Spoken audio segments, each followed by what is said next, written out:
O Brasil já decidiu quem governa melhor, Luiz Inácio Lula da Silva ou Jair Bolsonaro? Essa é a pergunta de US$ 1 milhão, e se você respondeu de bate-pronto, é porque provavelmente já faz parte de um dos dois polos extremos da nossa política. A verdade, meus amigos, é que acabamos de receber um retrato chocante do Brasil em 2024, um retrato que não mostra a vitória, mas sim um país dividido por uma linha tão tênue que a qualquer momento um tropeço pode derrubar o tabuleiro inteiro.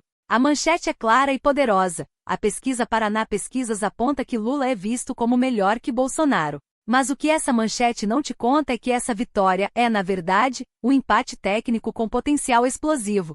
E é isso que vamos dissecar hoje. O Paraná Pesquisas foi a campo entre os dias 25 e 28 de janeiro e ouviu 2.080 eleitores em 26 estados e no Distrito Federal. A pergunta central era simples: você acha o governo Lula melhor ou pior que o governo Bolsonaro? Os números, à primeira vista, dão uma leve vantagem para a esquerda. 42,6% dos entrevistados disseram que o governo de Lula é melhor que a gestão anterior de Bolsonaro. Uma vantagem, certo? Sim, mas olha a contrapartida. 39,3% consideram o governo do petista pior que o governo do líder da direita. A diferença é de apenas 3,3 pontos percentuais. E aqui reside o X da questão, o ponto que transforma um dado jornalístico em uma bomba política: a margem de erro. A margem de erro desse levantamento é de 2,2 pontos percentuais, para mais ou para menos. O que isso significa na prática? Significa que a diferença de 3,3 pontos entre Lula e Bolsonaro pode facilmente se enquadrar na margem de erro. Em um cenário extremo, se subtrairmos 2,2 pontos de Lula, 42,6% menos 2,2% é igual a 40,4%, e somarmos 2,2 pontos a Bolsonaro, 39,3% mais 2,2% é igual a 41,5%, Bolsonaro estaria à frente. O que temos, portanto, não é uma liderança confortável, mas sim um empate técnico cristalino. A polarização não diminuiu. Ela se solidificou. Estamos falando de dois blocos praticamente idênticos em tamanho, que se odeiam e que se recusam a reconhecer qualquer mérito no lado oposto. O Brasil de hoje é uma corda de cabo de guerra esticada ao máximo, prestes a arrebentar no centro. Mas e o centro? Quem são as pessoas que não se alinham a essa guerra total? Eles são o verdadeiro fiel da balança, a minoria que pode decidir o futuro. Segundo a pesquisa, 15,1% dos entrevistados consideram que as gestões de Lula e Bolsonaro são equivalentes. 15%. Essa fatia é absolutamente crucial. Essa porcentagem representa aqueles que não veem grande diferença na eficácia dos dois governos, que talvez estejam decepcionados com a performance econômica de Lula, mas que também não sentem saudades dos embates institucionais da era Bolsonaro. E 15,1% é um número enorme. É quase metade da diferença entre quem acha Lula melhor e quem acha Bolsonaro pior. Essa é a terra de ninguém da política brasileira.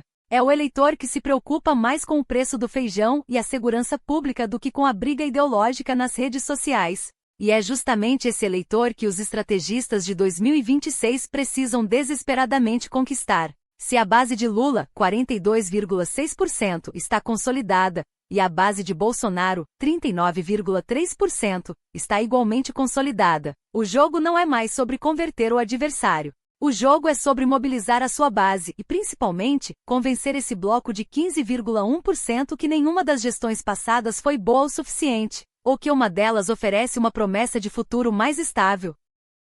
O que essa pesquisa nos diz é que, um ano após o início do novo mandato, Lula ainda não conseguiu provar para o eleitor de centro-direita que sua gestão é inquestionavelmente superior à de seu antecessor, especialmente em comparação com o boom econômico que, mesmo com as crises, Bolsonaro experimentou em partes de seu mandato.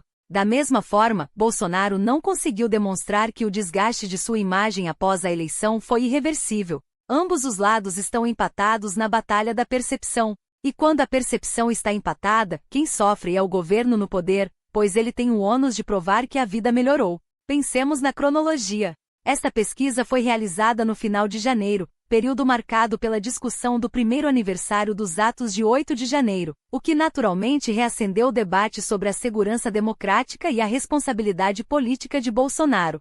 Se mesmo com toda a pressão midiática e jurídica sobre o ex-presidente, Lula só consegue essa margem pífia de 3,3 pontos, que, volto a dizer, é um empate técnico, isso revela a impressionante resiliência da base bolsonarista. A fidelidade do eleitor de Bolsonaro não é racional, é ideológica e emocional. Da mesma forma, a base de Lula está ancorada na memória de um passado econômico mais estável e na rejeição ao bolsonarismo. Essa base garante a Lula a permanência acima dos 40%. O desafio para o governo petista agora é sair do nicho dos 42,6% e pescar nesse mar de 15% que está esperando um motivo real, para dizer, sim, agora o Brasil está melhor do que antes. Se esses 15% migrarem para a coluna do pior, o placar de Lula cai abaixo dos 40% e a pressão sobre seu governo se torna insustentável. Portanto, esqueça a manchete que declara um vencedor. A pesquisa Paraná Pesquisas, registrada no TSE sob o protocolo BR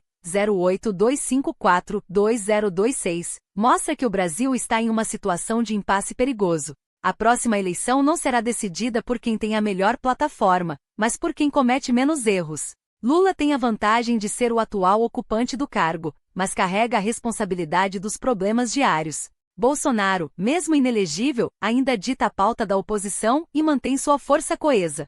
Em suma, o placar de 42,6% contra 39,3% não é um atestado de superioridade de Lula. É a prova de que a polarização está mais forte do que nunca, e que o eleitor que não está apaixonado por nenhum dos lados, os 15%, é quem detém a chave do futuro político do nosso país. A luta não é mais pela maioria absoluta. A luta é pelo 15%. E quem falar a língua desse eleitor vai governar o Brasil. Acompanharemos de perto.